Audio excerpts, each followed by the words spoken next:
Well, I was 10 years old when Nelson Mandela walked out of what was then called the Victor Verster prison when he was holding hands with his former wife, Winnie Madikizela Mandela.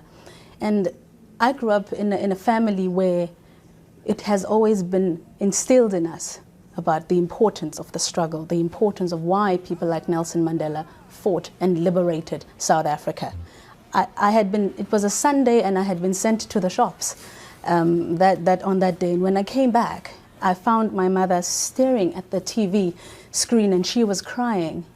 And I said to her, "But why are you crying? What's wrong? What's wrong?" And for a good 15, 20 seconds, she did not answer me. And she held me and she shook me. And she said to me, "This is the day you will never forget for the rest of your life. You are now free." That, to me, I'm constantly reminded of that. Each time I see the beauty of South Africa and all its flaws. Nelson Mandela, to a lot of South Africans, stands for peace. He stands for reconciliation when a lot of black people were calling for revenge when he was released. He was the one who preached peace.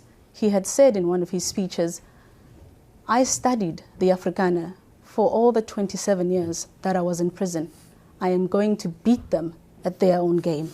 I am preaching forgiveness, and that is how you defeat the enemy." That is what he kept on saying.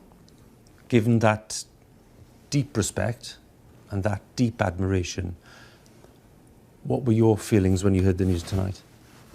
You know, for a long time, South Africans have always known, of course, in the world, we've always known that Mandela was very ill. He was 95 years old. We've always been told by family, by members of the presidency and government that he was stable but critical. But all we knew was that he was frail. A lot of people have been expecting this news for as long as Nelson Mandela had been released from prison.